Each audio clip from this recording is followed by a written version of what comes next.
Oke guys, welcome back to Daily Charting with Toshi, di mana kita akan daily chart your favorite cryptocurrencies. Dan sekarang kita masuk ke DCWT sesi pertama, di mana di sesi pertama ini kita akan lebih fokus ke Bitcoin dan Ethereum.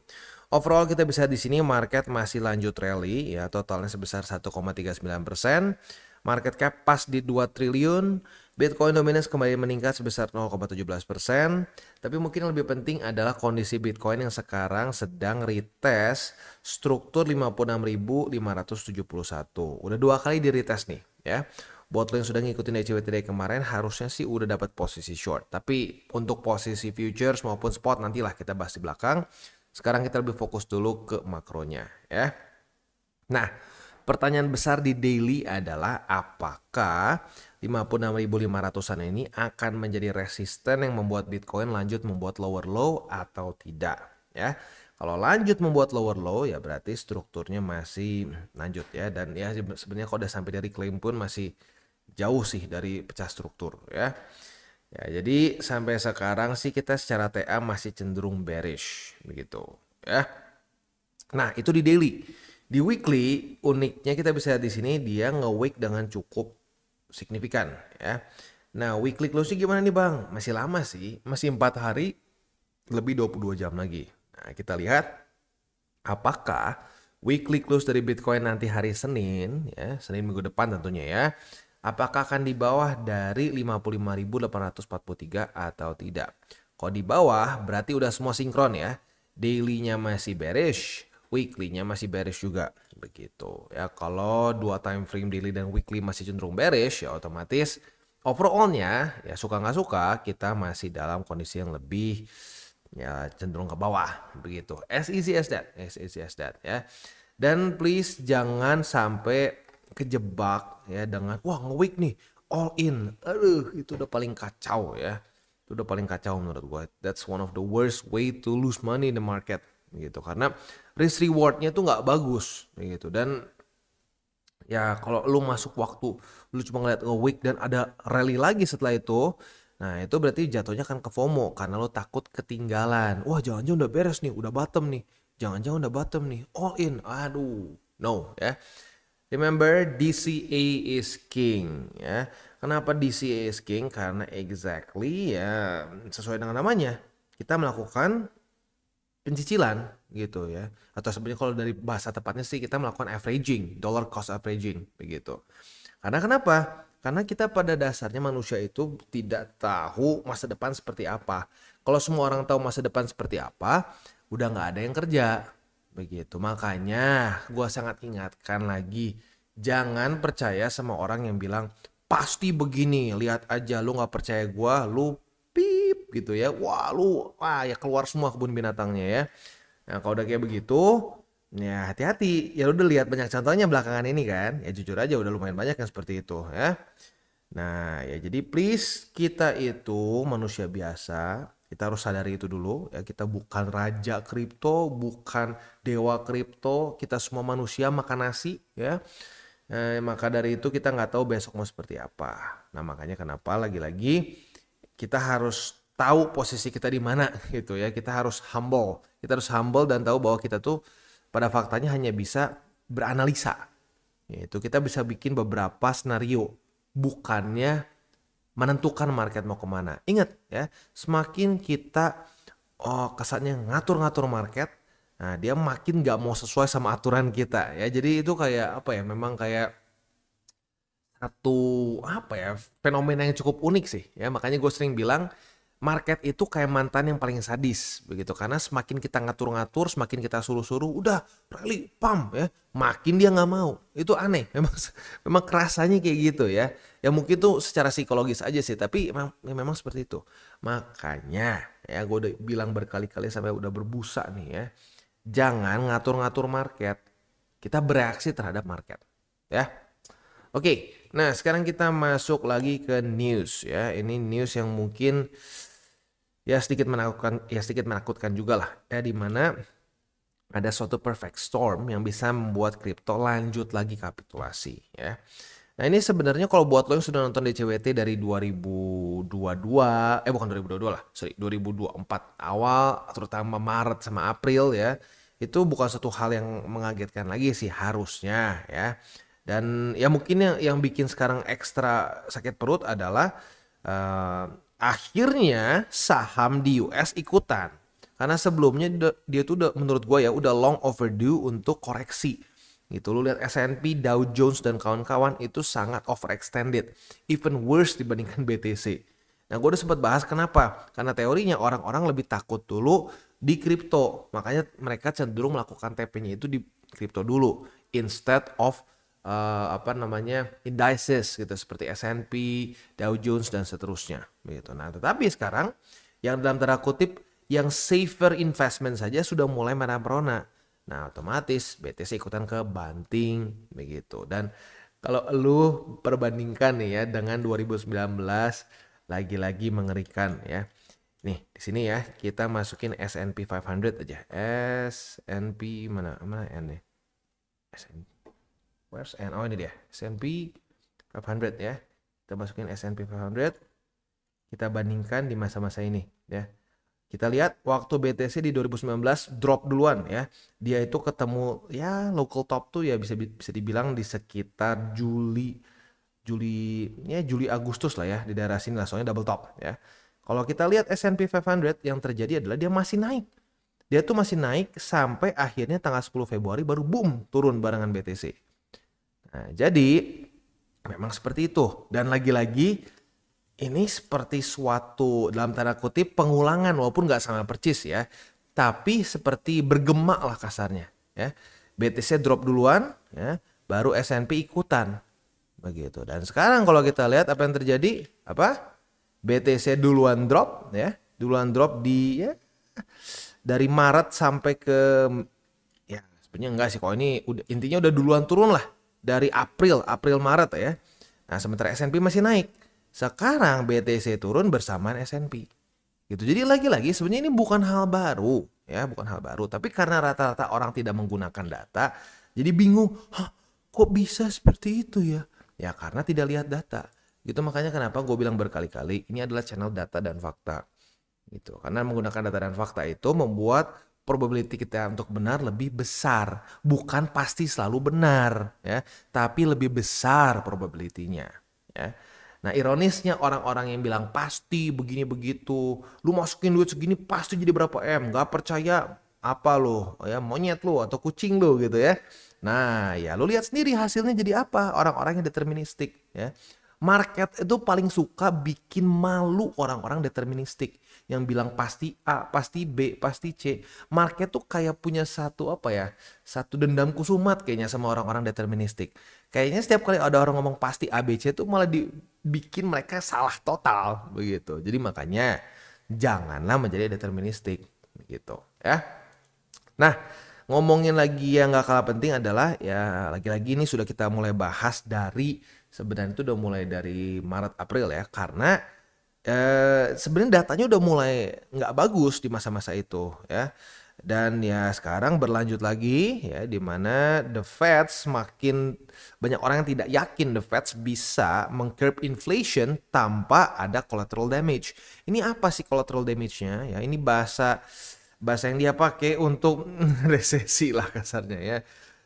Dan ya kita tahu kalau sampai resesi ya itu adalah damage yang besar ya, dan itu ya jadi collateral juga sih sebenarnya ya, karena ekonomi kan ya ekonomi US kan nggak semuanya itu berurusan dengan saham mereka gitu atau dengan indices mereka gitu. Jadi orang-orang yang bakal nggak invest pun ikutan kena, makanya mungkin dia sebut sebagai collateral damage begitu ya.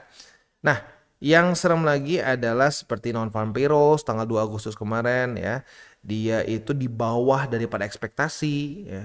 Dan bahkan ya ini ada satu sum rule ya. Sum rule ini adalah suatu satu indikator yang didevelop oleh former Fed economist yaitu Claudia Sum ya, di mana baru saja menghit 0,53. Nah, according to Fed data ini surge dari 0,43 di bulan Juni.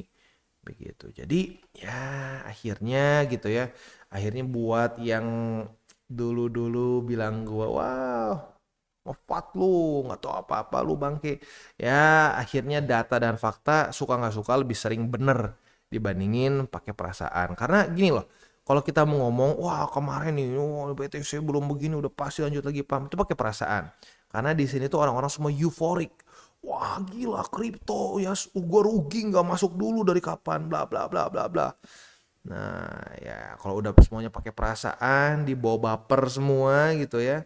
Wah itu market biasanya jadi kacau. Gitu. Dan benar kan, akhirnya terjadi kacau lagi saat udah dibawa baper. Gitu. Ya.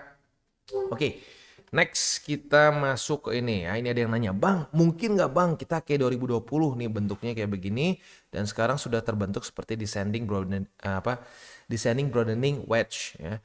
Nah, kalau kita lihat juga sebenarnya perbandingan ini gue suka juga karena kalau lu perhatiin 2024 itu seperti 2000 ya sebenarnya 2019 2020 versi lebih kayak ketarik gitu ya. Lu bisa lihat di sini double topnya cukup mirip. Lagi-lagi mirip ya nggak sama percis. Lalu drop juga di sini, drop ini mirip kayak di sini. Dia membuat satu lower high lagi ya. Lower low, naik.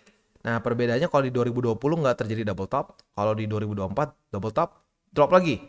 Nah, perbedaannya di 2024 ada satu lower high lagi. Sementara di 2020 udah naik ke atas. Begitu ya. Nah mungkin nggak Bang kita bakal kayak 2020? Kalau menurut gua kita harus tahu fundamentalnya ada perbedaan signifikan. Di 2020 ya di sini ya di COVID ini bukan COVID crash ya tapi COVID crash ya pakai A harusnya. Nah kalau kita lihat di sini perbandingannya itu interest rate ya. Bukan interest rate. Bukan cuma interest rate lebih tepatnya ada interest rate dan balance sheet ya. Kita cek di sini interest rate, balance sheet di 2019 ya, di masa-masa ini nih ya COVID crash itu interest rate udah di bawah, balance sheet udah naik. Sementara sekarang ya crash ini dalam tanda kutip crash yang sekarang kita rasakan, interest rate masih tinggi, balance sheet masih bawah. Jadi kalau menurut gua secara TA mungkin aja, tapi fundamentalnya masih belum mendukung karena interest rate masih tinggi dan balance sheet masih rendah. Sekali lagi di 2019 ya ini kita harus tarik sedikit gini. Saat COVID crash ya ini kita kurang lebih di Maret nih kan ya, Maret di 2019. Apa yang terjadi ya? Secara fundamentalnya berbeda. Interest rate udah rendah ya. Dia sedang menuju ke berapa nih berarti nih? Ke 0,25 ya dan balance sheet udah mulai naik. Gitu. Jadi secara fundamentalnya berbeda. Maka dari itu ini lebih highly unlikely gitu karena interest rate dan ininya masih belum ada perubahan ya. Ya balance sheet-nya masih terus turun sih, tapi interest rate-nya belum ada perubahan ya. Nah, itu dia.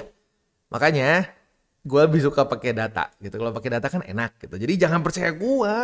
Ya jangan pokoknya Bang Toshi dewa gue selanjutnya, jangan ya. Lo kesannya tadinya cuma dewa A, sekarang jadi dewa B. Jangan ya.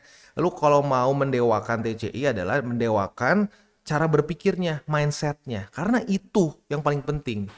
Gitu ya, bukan wah boleh di sini besok Lambo ya. Nah, kampret banget, enak banget ngomong kayak gitu ya.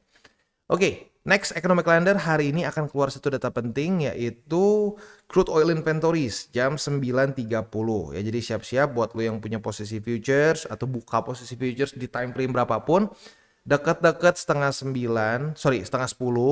atau bisa juga udah mau buka market US, hati-hati bisa terjadi volatility begitu ya.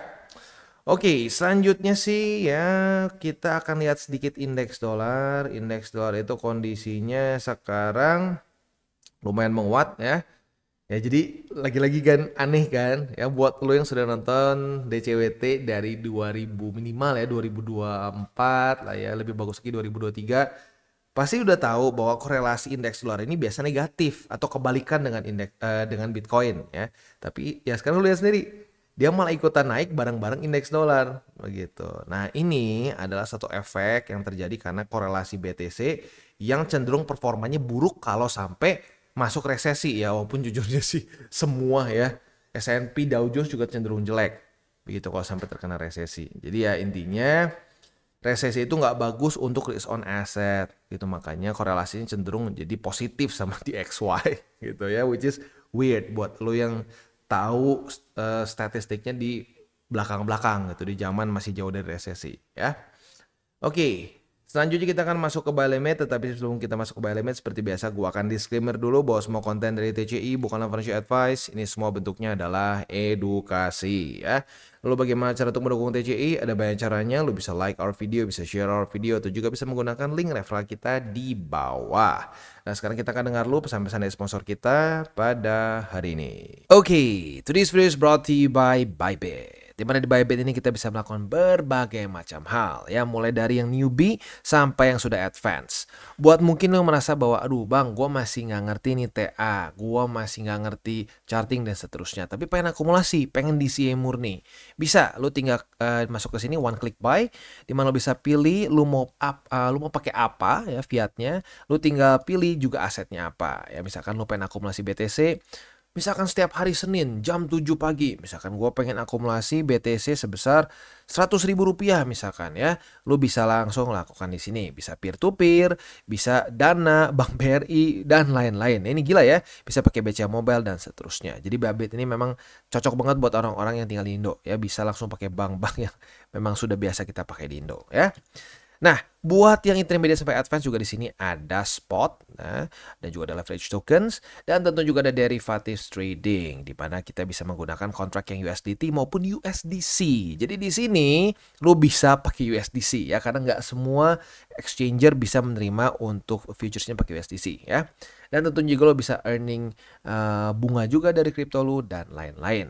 Dan tentu juga di sini kita bisa melakukan copy trade ya, di mana copy trade dari Bybit ini sudah cukup terkenal ya, dan kita bisa mendapatkan keuntungan juga.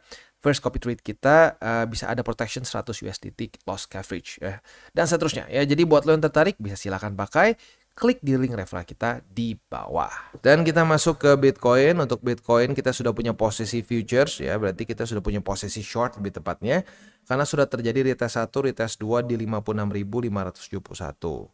Kalau sampai besok daily close Bitcoin di atas dari 56.571 ya berarti cut loss. Tapi kalau sampai besok bisa bertahan ya dan tetap daily close di bawah dari 56.571, target TP kita ada beberapa. Kalau lu agresif boleh pertimbangkan di 52.297. Tapi kalau lu konservatif boleh pertimbangkan di sini nih. Struktur baru banget di angka 54.000 pas aja deh biar nggak susah ya. Atau kalau mau lebih konservatif boleh naikin sedikit 54.100 deh ya, biar lebih aman sedikit ya. Biar sedikit lebih di atas. Oke, itu untuk posisi shortnya. Untuk posisi spotnya buy limitnya masih sama. Ini kalau lu mau boleh-boleh aja, tapi kalau gue pribadi sih ya udah nanggung lah ya. Atau udah dapat juga di bawah kemarin. Jadi ya buat lu yang masih belum dapat ya berarti boleh ya di 52.297, di 50.750. Itu yang terdekat ya. Dan ini sudah di 50% seperti yang kita bisa lihat, sudah area 50%. Kalau sampai BTC mulai sentuh 44.000, kita bulatkan aja 45.000, nah itu udah masuk ke area 75% untuk DCA-nya ya. Udah mulai sentuh 39.500, disitulah kita sudah kembali ke 100% ya. Oke, itu dia kurang lebih untuk Bitcoin ya. Next kita masuk ke Ethereum. Untuk Ethereum kita bisa lihat di sini. Dia sebenarnya sudah terjadi retest 1, retest 2 di struktur 2464 ya. Nah, sekarang kita lagi kondisinya minus nih, floating minus. Kita lihat sampai besok jam 7.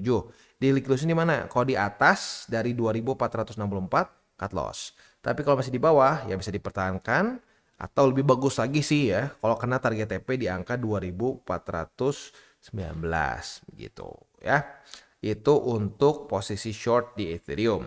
Nah, untuk posisi longnya kemarin udah kena target TP ya. Itu udah dari kemarin kita bahas lah. Posisi spotnya ada di 2419, di 2363 dan di 2177,3 ya. Itu kurang lebih untuk posisi spot dan futures di Bitcoin dan Ethereum. Sekarang mungkin gua akan sedikit kewejangan ya untuk para newbies terutama. Jadi gini ya, kita harus ingat pada faktanya itu ya, kita itu nggak bisa berharap ada satu sosok dewa yang akan kesannya memberitahukan percis market mau seperti apa. Karena kalau gue lihat ini satu tren yang cukup sering terjadi bukan cuma di Indo ya, tetapi di Indo lebih parah karena di Indo itu ada dalam tanda kutip apa ya, orang yang memimpin satu grup, satu kalangan tertentu itu akan dituakan. Nah, sistem penuaan ini atau penuaan jadi kayak ini ya, sistem kayak elderly kayak gitu ya. Wah, orang yang dihormati itu kadang-kadang bikin serem gitu di Indonesia karena jadi jatuhnya ke pengkultusan begitu. Jadi kesannya si orang ini tidak bisa salah ya, padahal ya nggak ada manusia yang tidak bisa salah.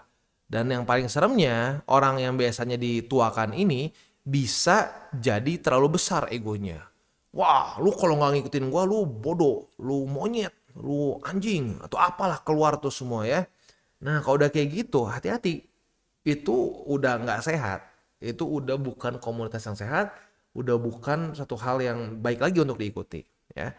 Nah, jadi ya makanya jangan ikuti yang seperti itu. Ya, lu cari data di mana aja boleh. Dan gue pribadi sangat mendukung juga kalau lu nonton berbagai macam sumber lain juga. Lu bisa baca Bloomberg, lu bisa lihat ekonom-ekonom lain ya, untuk bisa mendapatkan wawasan yang lebih besar. Gitu. Ingat, kita itu berhenti belajar saat kita mati. Kita harus selalu pegang mindset seperti itu. Gitu. Jadi jangan sampai kita kejebak di kultus lagi dan kultus lagi, karena MO-nya sama kok ya, modus operandi dari kultus itu dari satu kultus ke kultus lain mirip-mirip kok, nggak beda jauh gitu ya. Nah, ada tanda-tandanya. Udah keluar tuh ya, yang dituakannya itu selalu dianggap benar, setiap kali dia salah nanti ada member lain ngebacotin lu. Nah, itu udah hati-hati tuh. Udah kayak begitu caranya, itu sudah mendekati ke kultus. Kalau tidak bisa diajak diskusi aja ya, kalau udah pokoknya saklek pasti. Kalau udah si tetua ngomong begini harus ikutin. Kalau enggak siap-siap dimaki-maki. Wah, itu bahaya kalau udah kayak gitu ya. Itu udah bukan satu komunitas baik menurut gua ya. Oke, kita tutup dengan 3 golden rules. Jangan pakai uang panas, jangan over leverage, dan berpikirlah jangka panjang. Oke guys, jadi itu adalah akhir dari segmen DCWT kita pada hari ini. Dan jangan lupa, bagi kalian yang merasakan manfaat dari segmen ini, jangan lupa untuk share ke teman-teman kalian. Dan apabila lu pengen mensupport channel kita, ya TCI, jangan lupa untuk menggunakan link referral kita di bawah. Nggak wajib ya, tetapi apabila lu menggunakan link referral kita di bawah, ada macam-macam ya, dari Bybit, Huobi, Maxi, toko kripto, dan banyak lagi ya. Ya, walaupun nggak wajib, tapi kalau menggunakan link referral kita, lu secara langsung membantu perkembangan dari TCI. Dan satu lagi, jangan lupa juga untuk join Telegram group kita, di mana kita bisa ngobrol-ngobrol santai mengenai dunia cryptocurrency secara 2 arah. So, jangan lupa untuk like, subscribe, click the bell icon, and see you on the next video.